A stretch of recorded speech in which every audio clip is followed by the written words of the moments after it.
আমরা আজকে দেখব সাইফুলের হত্যার কাহিনী। এই বেটা এই, তুই কিসের উকিল হইছিস? হ্যাঁ, তুই কিসের উকিল হইছিস? আমার বাইরে তুই জামিন করান পারলি না? তুই আজকে আমার বাইরে জামিন না দিয়ে বড় ভুল করছিস। তুই তো আজকে বেঁচে বাড়ি ফিরতে পারবি না। আমরা হিন্দু সম্প্রদায় দেখে তুই আমাদের ভাইকে মুক্তি দিস নাই না? না, আসলে আপনারা যেটা ভাবছেন সেটা না। আপনারা হিন্দু দেখে যে আপনাদের বিপক্ষে আমি কথা বলছি এমন না। আইন সকলের জন্য সমান। হেট বেটা, তোরা যে আসলে কেমন সেটা আমরা বুঝি না।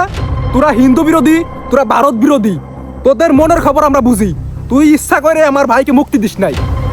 আপনারা যেটা ভাবতেছেন আসলে বিষয়টা সেমন না। আপনার ভাই অন্যায় করেছে, তাই তার শাস্তি ভোগ করতে হবে। হেট বেটা, তোর কোনো কথা আমরা শুনবো না। এই ওর ধরে তো।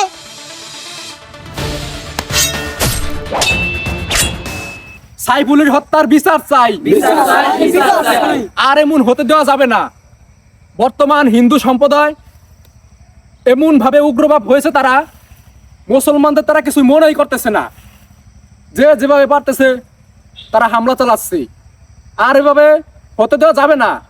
এখনই সময় আমাদের বাঙালি আমরা সকলেই জেগে উঠুন।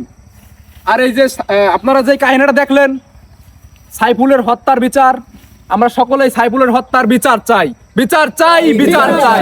বর্তমান সময়ে বাংলাদেশে মসজিদ ভাঙ্গা, এরপর মাদ্রাসা ভাঙ্গা, এগুলা কি? তাহলে কি আমরা মুসলমান হয়ে হেরে যাব? আমাদের বাংলাদেশে 99% মুসলমান। এভাবে যদি হিন্দুরা একের পর এক আমাদের উপর অত্যাচার করে, তাহলে কি আমরা এভাবে হেরে যাব?